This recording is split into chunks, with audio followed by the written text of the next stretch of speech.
Bien, merci. Bonjour à tous. Merci.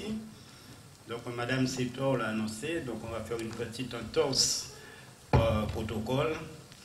Et il me revient à moi l'honneur, en tout cas, de lancer justement l'ouverture de ce premier congrès des cadres territoriaux de la ville des Abîmes.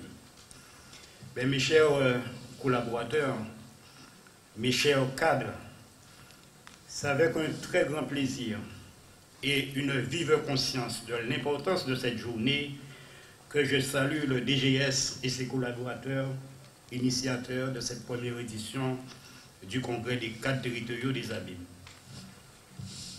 La fonction publique territoriale est en mutation constante. Vous êtes aux premières loges pour le constater.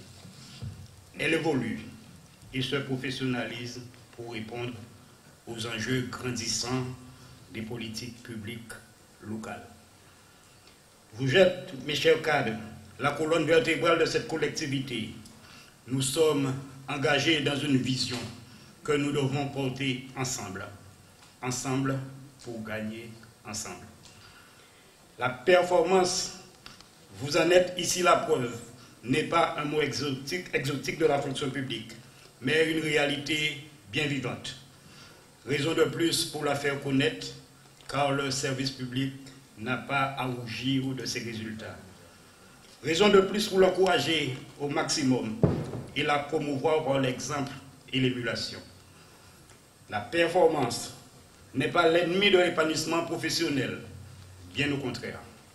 Accomplir sa mission de manière optimale, c'est non seulement faire la preuve de ses capacités, l'expérience du dépassement et voir la satisfaction des usagers rejaillir sur les services.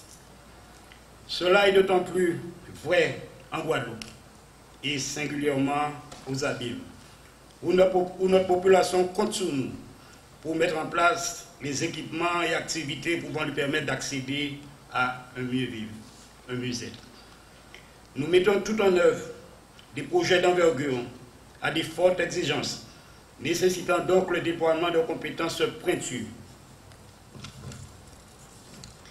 Dès lors, un cadre territorial doit faire preuve de rigueur, d'esprit d'analyse et de forte aptitude managériale et relationnelle. Pour toutes les raisons précitées, la collectivité a mettre en place une politique de gestion de ressources humaines toujours plus performante. Il s'agit, dans un premier temps, d'anticiper le besoin en ressources à la lueur des orientations fixées par le maire et son équipe municipale. Dans un second temps, de vous accompagner dans l'évolution de vos métiers par le développement de vos compétences.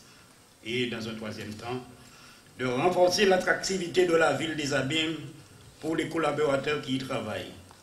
Dans ce cadre, nous nous satisfaisons de la mise en place du RICEP, nouveau régime indemnitaire après une campagne de concertation s'étalant sur plusieurs années. Les chantiers visant à gérer, à développer les aptitudes sont menés pour partie dans le cadre de l'élaboration de la LDG, ligne direction de gestion de notre collectivité. Nous sommes heureux de pouvoir dire après de nombreuses réunions de travail entre les représentants de l'administration et les partenaires sociaux, nous avons pu déterminer les critères d'appréciation de la valeur professionnelle et des acquis de l'expérience des agents en lice pour un avancement de grade. Nous programmons déjà des prochaines thématiques de concertation, la gestion prévisionnelle des compétences, le GPEC, le plan de formation, l'aménagement du temps de travail, les conditions de travail en amélioration et bien d'autres. Car nous pensons que c'est de l'intelligence collective que jaillit la lumière. Et j'en suis convaincu que les usagers, les agents publics peuvent être les gagnants simultanés de notre politique ambitieuse et avant-gardiste. Je vous souhaite donc bon congrès. Je vous remercie. Merci, M. Boubou.